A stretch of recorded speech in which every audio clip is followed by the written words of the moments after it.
Bienvenue dans ce guide d'installation NewTek Wood pour le revêtement plat à l'horizontale. Dans cette vidéo, nous allons vous montrer comment installer correctement les profils UH67, US31 et Shusugiban à l'aide du système d'attache AW26 afin d'obtenir un résultat durable, esthétique et conforme aux standards de NewTek Wood Canada. Avant de débuter, prenez un moment pour bien planifier votre projet. Vérifiez les codes du bâtiment locaux, car certaines provinces ont leurs propres exigences pour les revêtements extérieurs. Assurez-vous aussi de ne jamais installer une planche endommagée. Elle ne serait pas couverte par la garantie. Entreposez vos produits à plat, au sec et à l'abri du soleil ou de l'humidité. Enfin, vérifiez que votre surface soit plane, solide et bien nivelée.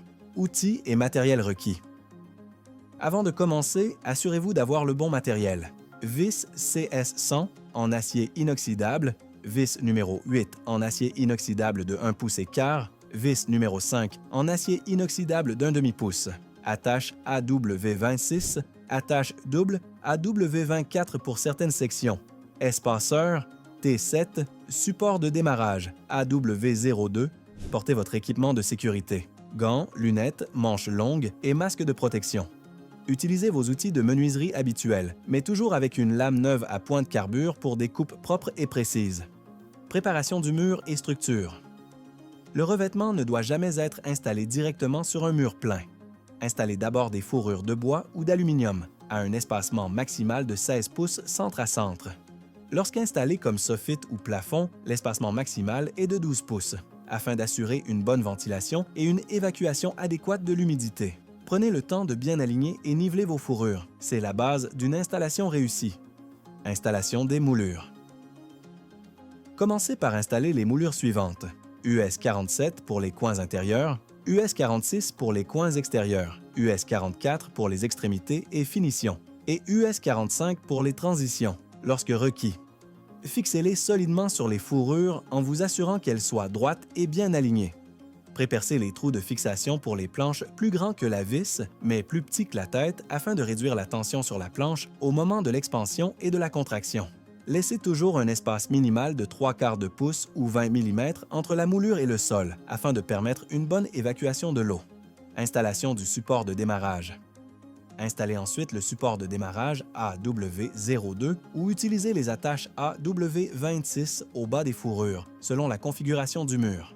Prépercez toujours les trous, puis fixez le support de démarrage à l'aide de vis en acier inoxydable. Installation des planches. Principe clé. Placez la première planche sur le support de démarrage et fixez-la à l'aide des attaches AW26, une attache sur chaque fourrure.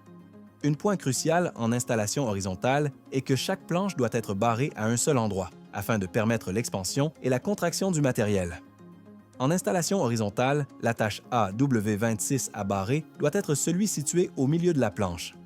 Utilisez une vis numéro 5 en acier inoxydable après avoir prépercé le trou. Ne barrez jamais plus d'une attache AW26 sur la même planche. Joints à plat et transition. Lorsque deux planches se rejoignent bout à bout, utilisez une attache double AW24 ou une moulure de transition US45, selon la configuration. Les joints doivent toujours être centrés sur une fourrure. Ne joignez jamais plus de deux planches sur la même ligne et ne fixez aucun autre attache AW26 sur une planche comportant un joint à plat. Respectez toujours les espaces d'expansion selon la température d'installation recommandée. Progression de l'installation. Continuez l'installation planche par planche en vérifiant régulièrement le niveau et l'alignement. Une légère variation entre les planches est normale. Une tolérance de plus ou moins 1,5 mm ou un 16e de pouce est acceptable. Pour un résultat optimal, il est recommandé de commencer par les coins les plus visibles, puis de progresser vers les zones moins exposées. Cela permet de dissimuler les coupes et d'obtenir une finition visuelle impeccable. Dernière planche et finition du haut. Lorsque vous arrivez à la dernière planche, mesurez précisément l'espace restant et coupez la planche à la bonne dimension. Fixez la dernière planche avec les vis CS100 en préperçant la planche. Le trou doit être plus gros que la vis, mais plus petit que la tête. Installez les espaceurs T7 si nécessaire, puis fixez la planche en façade selon les recommandations. Pour finaliser le haut du mur, deux options sont possibles. Installer une moulure de finition US44, adapter la moulure pour contourner l'espaceur, ou installer un solin métallique pour une protection maximale contre l'humidité. Résultat final. Une fois l'installation complétée, vous obtenez un revêtement droit, uniforme, bien ventilé et durable. Les profils UH67, US31 et Shosugiban s'installent tous selon la même méthode horizontale, avec les clips AW26, offrant une finition haut de gamme et une excellente longévité. Merci d'avoir suivi ce guide d'installation NewTek Wood Canada et bonne installation!